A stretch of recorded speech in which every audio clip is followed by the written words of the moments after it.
你哋介紹嘅故事叫做《小豬學本領》，大家細心欣賞啦！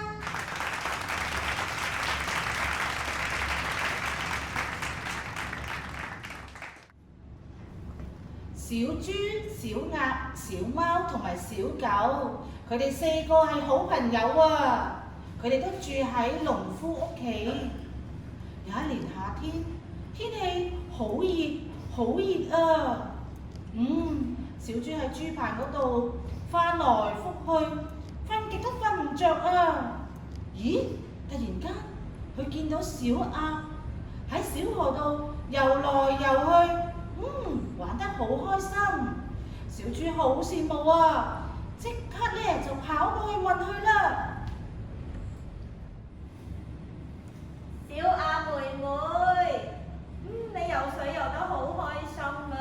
你可唔可以教我游水啊？我都好想學啊！好啊，我教你游水啊！第二日天光啦，小鴨叫醒小豬。小豬得意洋洋咁樣行到去河邊啊！好，俾我都跳落去先。游水，哎呀，啲水好凍啊！又飲咗幾啖水添，快啲返上岸啊！學游水實在太難啦！萬一浸親我咁點算呢？咁就弊啦。不如我都係學第二啲嘢好啲啦。小豬咧望都唔敢再望啊，向屋企嗰邊咧跑過去。跑咗幾步，佢突然間佢望到小貓喺樹上邊喺度唞涼啊，仲喺度唱緊歌添啊！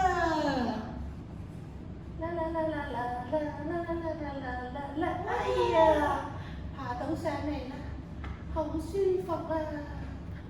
都係小貓姐姐最叻，佢唔單止識得捉老鼠，仲識得爬樹啊！棵樹咁多樹葉，啲陽光一啲都照唔到入去，瞓喺上邊一定好舒服㗎啦！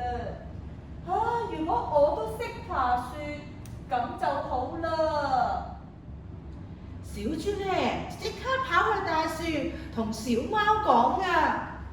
貓姐姐，你可唔可以教我爬樹啊？你爬樹咁叻。你想學啊？係啊。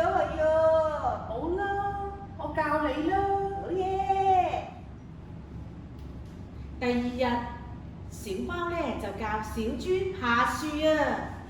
點不知小豬爬來爬去都爬唔到啊！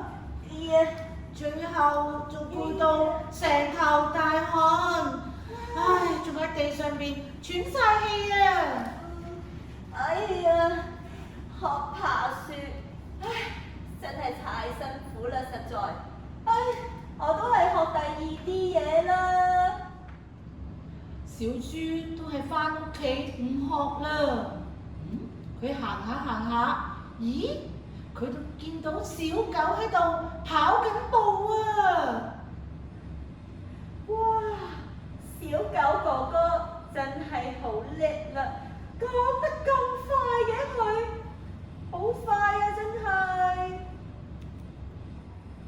小狗，等埋我啊！你個跑步咁叻，你可唔可以教我啊？你想學跑步啊？係啊。梗係得啦！你跟住我一齊，大家努力跑，好唔好？好啊！於是小豬咧就跟小狗學跑步，小狗咧喺前邊越跑越快啊！哇！一陣間小豬就已經追唔到啦。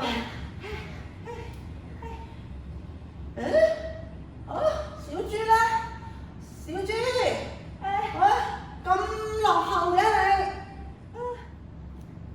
突然然之間，小豬唔小心，噼啪一聲咁跌倒啊，仲痛到大喊添啊！哎呀，小豬，你係咪好痛啊？你睇下，連塊面都受傷埋咯。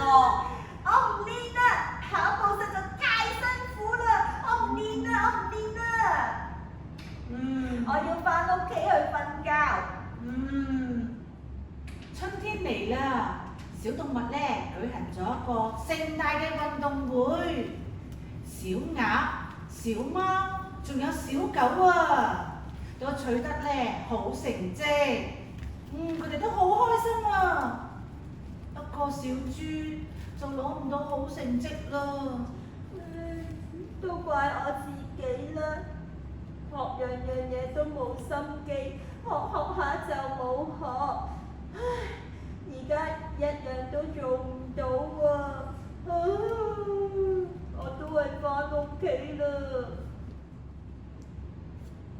小朋友，呢個故事咧係教我哋做事要有恒心，唔好半途而廢啊！如果學咗一半又話唔學，到最後就乜嘢都做唔到噶啦。呢個故事好唔好聽呢？今日嘅時間又差唔多啦，我哋下次再見啦，拜拜。